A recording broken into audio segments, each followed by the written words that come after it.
الله الرحمن الرحيم يا أيها الذين آمنوا أوفوا بالعقود أحلت لكم بهيمة الأنعام إلا ما يتلى عليكم غير محل الصيد وأنتم حرم إن الله يحكم ما يريد سبحان ربك رب العزة عما يصفون وسلام على المرسلين والحمد لله رب العالمين۔ انتہائی معزز سامعین، سورہ مائدہ پارہ نمبر 6 پہلی آیت کی کچھ تفصیل گزشتہ درس میں آپ کے سامنے کر چکے ہیں۔ اللہ رب العزت نے فرمایا کہ تم نے جو مجھ سے وعدے کیے ہیں، اور اس کے متعلق میں نے کہا تھا کہ ہر نماز میں ہم ایک وعدہ کرتے ہیں ایاک نعبد و ایاک نستعین، یہ ایک واضح وعدہ ہے جس کے بارے میں ہر ایک کو پتہ ہے۔ اسی طرح اور بھی وعدے ہم نے کیے، اللہ تیرے حرام کردہ چیزوں کو حرام ہی سمجھیں گے اور تیرے حلال کردہ چیزوں کو حلال ہی سمجھیں گے، کسی کے کہنے پر اسے حرام نہیں سمجھیں گے، تیرے حرام کردہ کو کسی کے کہنے پر حلال نہیں سمجھیں گے۔ تو یہ کئی وعدے اور عہود، عہد و پیمان کیے ہیں، تو اللہ نے فرمایا کہ اسے کیا کر دو، پورا کیا کرو۔ فرمایا یا ایھا الذین آمنو، اے لوگو ایمان والو، اوفو بالعقود، پورا کرو عہد و پیمان کو۔ اس کے متعلق میں نے بات کی بھی تھی۔ احلت لکم بہیمۃ الانعام، حلال کر دیے گئے تمہارے لیے بہیمۃ الانعام، چوپائے۔ بہیمہ اس لیے کہا ہے لإبہام صوتہ، اس لیے کہ جانور کا کلام سمجھ میں نہیں آتا، اس کی آواز سمجھ نہیں آتی کہ یہ کیا کہہ رہا ہے، تو بہم سے، ٹھیک ہے نا، ابہام سے، اس لیے بہیمہ کہا ہے۔ فرمایا بہیمۃ الانعام، اور آگے ایک لفظ کہا ہے انعام، اور انعام نعم کی جمع ہے، اور نعم اونٹ کو کہا جاتا ہے۔ پھر اس میں سارے جانور شامل ہو گئے۔ جب نعم لفظ ایسا لایا، اس میں گائے، بیل یہ بھی شامل ہو گیا ہے، اس میں بینسا بھی شامل ہو گیا ہے، اس میں بکرا اور بکری بھی شامل ہو گیا، دمبا اور دمبی بھی شامل ہیں، لفظ ایسا لایا۔ اگر یہ انعام نہ کہتے یا العام کا لفظ اللہ نہیں فرماتے اور یوں فرماتے احلت لکم البہیمہ، تمہارے لیے چوپائے حلال کر دیے گئے، تو پھر کتا اور کتیاں بھی اور سارے جانور دنیا میں جتنے بھی جانور ہیں سارے حلال ہو جاتے۔ ایک لفظ آگے ایسا لایا، دیکھیں نا قرآن کا کمال دیکھیں۔ فرمایا احلت لکم بہیمۃ الانعام، حلال کر دیے گئے تمہارے لیے بہیمۃ الانعام۔ اب معنی یوں بنے گا کہ نام اونٹ کو کہتے ہیں۔ فرمایا احلت لکم بہیمۃ الانعام، وہ جانور جو اونٹ کی قسم میں سے ہیں وہ سب تمہارے لیے حلال کر دیے گئے۔ ٹھیک ہے، اب معنی سمجھ میں آیا، آیت حل ہو گئی جی، ماشاءاللہ۔ فرمایا احلت لکم بہیمۃ الانعام، وہ جانور، وہ چوپائیں جو اونٹ کی قسم میں سے ہیں وہ سب تمہارے لیے حلال کر دیے گئے۔ آگے فرمایا الا ما یتلی علیکم، مگر وہ جو اب تم پہ پڑھی جائے گی، اب پڑھی جائے گی۔ اس میں آیت نمبر 3 کی طرف اشارہ ہے، یعنی ابھی ان قریب تم پہ پڑھی جائے گی وہ جانور، ٹھیک ہے نا، وہ ہے جو کون سے حرام ہے، تو آیت نمبر 3 کی طرف اشارہ ہے اسی صورت میں۔ فرمایا حرمت علیکم المیتۃ، تفصیل اس کے انشاءاللہ اپنے نمبر پہ کروں گا جب آیت آئے گی، لیکن یہ کہ اس میں اشارہ اس کی طرف اس لیے میں بتا رہا ہوں۔ فرمایا حرمت علیکم المیتۃ، حرام کر دیے گئے تمہارے اوپر المیتۃ، مردار کا کھانا، مردار تمہارے لیے حرام ہے، والدم اور خون حرام ہے، دم مسفوح جو ہے، اور ولحم الخنزیر خنزیر کا گوشت حرام ہے، وما اہل لغیر اللہ بہ اور وہ حرام ہے جس پر اللہ کے نام کے علاوہ کسی غیر اللہ کا نام لیا گیا ہو، کسی بابے کے نام پہ ذبح کیا ہو، کسی پیر کے نام پہ، ٹھیک ہے، جس پہ اللہ کے علاوہ کی غیر اللہ کا نام لیا گیا ہو، وہ چاہے حلال جانور ہی کیوں نہ ہو وہ حرام ہو جاتا ہے۔ اور ایسا حرام ہو جاتا ہے کہ علماء فرماتے ہیں کہ اس جانور کو خنزیر کو بھی کھلانا حرام ہے، ٹھیک ہے نا، جس پہ غیر اللہ کا نام لے کر ذبح کیا جائے، وہ خنزیر اس کو دفن کر دے زمین کے اندر، ٹھیک ہے نا، کسی جانور کو بھی کھلانا اسے حرام ہے۔ تو فرمایا وما اہل بہ لغیر اللہ بہ اور وہ جس پر غیر اللہ کا نام لیا گیا ہو۔ آگے فرمایا والمنحنقۃ اور وہ جانور حرام ہے، اللہ فرماتے ہیں کہ جو گلا گھونٹنے کی وجہ سے مر جائے، والموقوذۃ اور جو زخم لگنے کی وجہ سے مر جائے، اور والمتردیۃ جو بلندی سے گرنے کی وجہ سے مر جائے، والنطیحۃ اور جو سینگ لگنے سے، ٹھیک ہے، نطیحہ اس لیے فرمایا والنطیحۃ جو سینگ لگنے کی وجہ سے مر جائے، وما اکل السبع اور وہ جانور جسے درندے کھائیں، الا ما زکیتم مگر وہ جانور جسے درندہ زخمی کرے اور زخمی حالت میں ہی تم اسے حلال کر دیتے ہو، ٹھیک ہے، شکاری جانور جو چھوڑ دیتے ہو نا تو پھر اس زخمی تو کر دیتا ہے لیکن اس میں سانس ہوتی ہے اور آپ اسے کیا کر دیتے ہو، حلال کر دیتے ہو، یہ پھر حلال ہے۔ آگے فرمایا وما ذبح علی النصب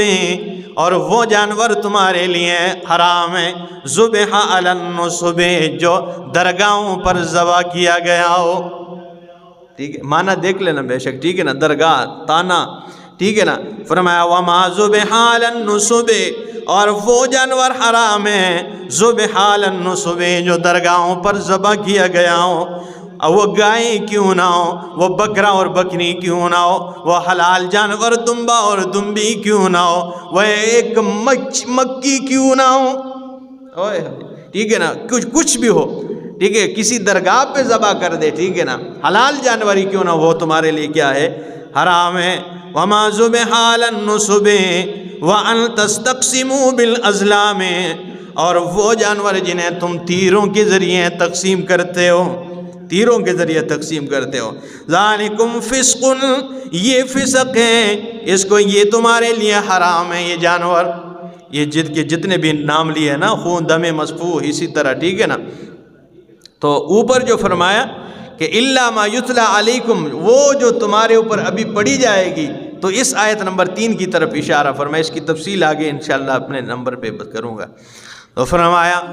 مگر وہ جو تمہارے اوپر پڑھی جائے گی، غیر محل الصید وانتم حرم اور شکار کو تم حلال نہ سمجھو، وانتم حرم اس حال میں کہ تم احرام میں ہو، احرام کی حالت میں، ٹھیک ہے نا، تم شکار کو حلال نہ سمجھو۔ ان اللہ یحکم ما یرید کیونکہ حاجی جب جاتے تھے نا، کوئی شکار کے شوقین ہوتے تو وہ احرام کی حالت میں ہی شکار کے، اس لیے منع فرمائے کہ تم احرام کی حالت میں ہو تو شکار کرنا تمہارے لیے منع ہے۔ ان اللہ اور بے شک اللہ یحکم ما یرید فیصلہ کرتا ہے، ما یرید جو چاہتا ہے۔ یا ایھا الذین آمنوا اے لوگو ایمان والو، لا تحلوا شعائر اللہ نہ سمجھو ہتک کو، نہ سمجھو توہین کو، حلال نہ سمجھو شعائر اللہ کی، شعائر اللہ کی توہین اور ہتک کو حلال نہ سمجھو۔ شعائر اللہ اس میں زمان بھی ہے، اس میں مکان بھی ہے اور اشیاء بھی ہے۔ شعائر اللہ مکان جیسے بیت اللہ، مساجد جتنے بھی مساجد یہ شعائر اللہ میں سے، صفا اور مروہ یہ سارے شعائر اللہ ہیں۔ اور زمان جیسے حرمت والے مہینے 4 مہینے،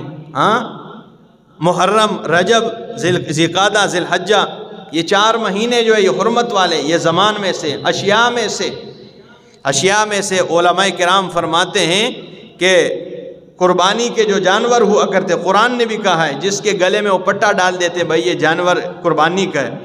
ٹھیک ہے، تو وہ بھی شاعر اللہ میں سے ہیں کہ اس جانور کو بھی کوئی تکلیف نہ پہنچاؤ اور اس جانور کے ساتھ بھی ایسا کوئی کام نہ ہو، ٹھیک ہے، اور اسے چورانا یا اسے اس قسم کا، تو اس کا خیال رکھنا ہے، اس کے حتق اور اس کی توہین نہیں کرنی ہے۔ تو جب جانور کا ذکر قرآن میں فرمایا کہ یہ شاعر اللہ میں سے ہیں حاجیوں سے، تو پھر وہ حاجی خود کتنا شاعر اللہ میں سے ہوگا یہ اندازہ لگائیں۔ تو پھر کسی حاجی کی توہین کرنا، اس کو برا بلا کہنا یا اس کی بے عزتی کرنا کوئی کسی قسم کی بھی، یہ بھی اس سے بھی کیا کیا گیا، منع کیا گیا۔ تو فرمایا یا ایھا الذین آمنو، اے لوگو ایمان والو، لا تحلوا شعائر اللہ، شاعر اللہ کی توہین کو، حتق کو حلال نہ سمجھو، ولا الشہر الحرام، اور نہ حرمت والے مہینوں کی، ولا الہدی، اور نہ قربانی کے جانور کی، ولا القلائد، نہ اس جانور کی جس کے گلے میں پٹا ڈال دیا گیا ہو، ولا آمین البیت الحرام، نہ ان لوگوں کی جنہوں نے قصد کیا ہے بیت الحرام کی طرف، حاجیوں کی، ٹھیک ہے نا، جنہوں نے قصد کیا ہے بیت الحرام کی طرف، ان کی حتق اور توہین کو حلال نہ سمجھو۔ ولا آمین البیت الحرام یبتغون فضلا من ربہم، جو تلاش کرتے ہیں فضل اپنے رب کی طرف سے، ورضوانا، اور رضامندی تلاش کرتے ہیں، اپنے رب کی کیا تلاش کرتے ہیں، ہاں رضوان، رضامندی تلاش کرتے ہیں رب کی عبادت کے لیے، انہوں نے قصد کیا ہوا ہے بیت الحرام کی طرف، ان کے حتق اور توہین کو حلال نہ سمجھو۔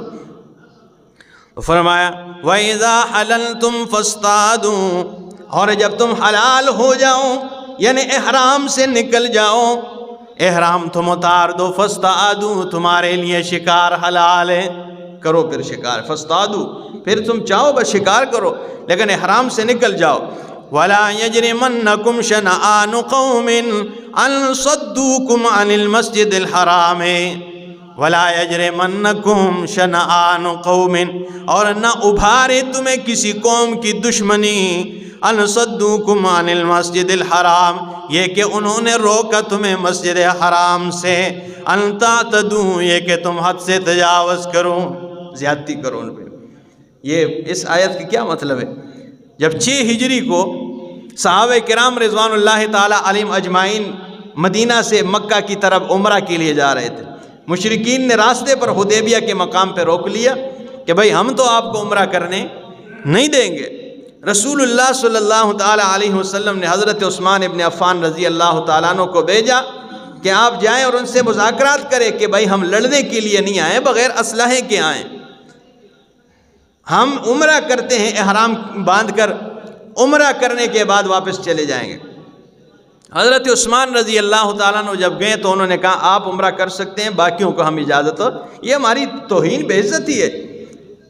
اجازت نہیں ملی۔ حضرت عثمان رضی اللہ تعالیٰ عنہ نے فرمایا جب میرا پاک پیغمبر صلی اللہ تعالیٰ علیہ وسلم ساتھ نہیں ہوں گے تو میں عمرہ نہیں کروں گا۔ یہاں صحابہ کرام کو ایک دوسرے کے ساتھ باتیں شروع کر دی تھی کہ خوش نصیب ہے عثمان، وہ تو چلو زیارت کر لے گا، ہمیں پتہ نہیں اجازت ملتی ہے یا نہیں۔